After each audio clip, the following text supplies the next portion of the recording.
Hello friends, चलिए हम अपनी लाइव क्लास का रिवीजन पोर्टफोलियो मैनेजमेंट क्लास 8 का हम करने जा रहे हैं। Portfolio management revision class 8 live class में। तो हमारी लाइव क्लास में जो मैंने क्लास जो लिया था उसमें मैंने क्या पढ़ाया था आप लोग को पोर्टफोलियो मैनेजमेंट का। पोर्टफोलियो मैनेजमेंट में मैंने बताया था कि बीटा की कैलकुलेशन कैसे करते हैं जब आपका किसी सिक्योरिटी का रिटर्न नहीं दिया हो और मार्केट का रिटर्न नहीं दिया हो। तो मार्केट का सिक्योरिटी का जब रिटर्न नहीं दिया हो तो पहले सबसे पहले सिक्योरिटी का रिटर्न निकालेंगे, मार्केट का रिटर्न निकालेंगे और मार्केट का सिक्योरिटी का रिटर्न निकालने के बाद पास डाटा है तो उसके बेसिस पे पास डाटा की फॉर्मूला को अप्लाई करके हम बीटा निकालेंगे। जैसे ये वाली क्वेश्चन है, इस क्वेश्चन में हमारे पास जस्ट मार्केट प्राइस पर शेयर सिक्योरिटी का दिया हुआ, डिविडेंड पर शेयर दिया, एवरेज इंडेक्स मार्केट का दिया हुआ, डिविडेंड यील्ड दिया हुआ है। तो इस केस में मैंने सबसे पहले रिटर्न ऑफ सिक्योरिटी निकाला, फिर रिटर्न ऑफ मार्केट निकाला, फिर return of security return of market निकालने के बाद ये रिटर्न हमारे पास आ गया और उसको एस माइनस एस बार और एम माइनस एम बार करके जो भी आपका पास डाटा का फॉर्मूला है बीटा का, ये वाली फॉर्मूला वो अप्लाई करके मैंने बीटा निकाला। अब क्वेश्चन आता है कि अगर सपोज कीजिए आपको दो सिक्योरिटी दिया हो और दोनों का रिटर्न अलग अलग दिया हो, तो रिटर्न अलग दिया दिया है, आपको कोवेरियंस निकालनी है।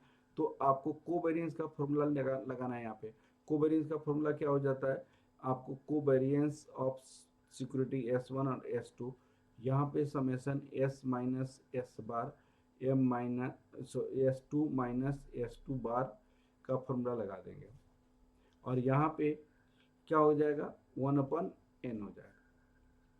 कोवेरियंस आपको कोरिलेशन निकालने के लिए स्टैंडर्ड डेविएशन सिक्योरिटी निकालना पड़ेगा S1, standard deviation of security 2 निकालना पड़ेगा, जो मैंने यहाँ पे बनाया।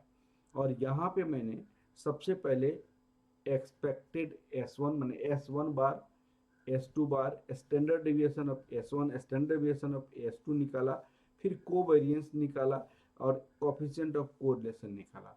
यहाँ पे हो सकता है कैलकुलेशन में थोड़ी सी कुछ प्रॉब्लम हो सकता है क्योंकि आंसर एग्जैक्टली यहाँ पे 0.5 आया है हमारे पास, जबकि आंसर कुछ और है।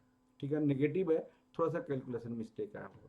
इसके बेसिस पे अगर कोई डाटा आपको ऐसे दिया हो जिसमें आपका यहाँ पे एक्स लिमिटेड वाई लिमिटेड दिया हुआ है, तो शेयर का यहाँ पे present year 1 year ago 2 year ago 3 year ago 4 year ago दिया हुआ है।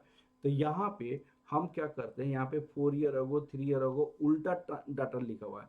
तो फोर्थ ईयर यहाँ पे हो जाएगा, ये यहाँ पे हो जाएगा, यहाँ पे हो जाएगा, यहाँ पे हो जाएगा और ये सबसे लास्ट में हो जाएगा, जो यहाँ पे डाटा को चेंज करना पड़ेगा। फिर आपको फॉर्मूला बनाना पड़ेगा। एक्सपेक्टेड रिटर्न कैसे निकालेंगे, पहले वाला एग्जाम्पल के जैसा।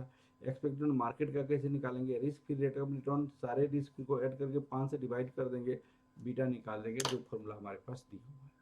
चलिए, इतनी हमने क्लास 8 में मैंने आपको पोर्टफोलियो मैनेजमेंट में कराया।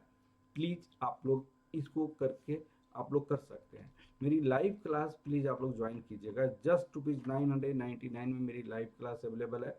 999 में जो सुबह कैपिटल बस्टिंग चल रही है, रात में पोर्टफोलियो मैनेजमेंट 8:30 बजे चल रही है। प्लीज़ लाइव क्लास ज्वाइन कीजिए। इसमें आप मुझसे बात कर सकते हैं, अपने डाउट पूछ सकते हैं और अच्छे कन्वर्सेशन में अच्छे इन्वायरमेंट में क्लासेज होती है। Okay, thank you class, thank you, thank you.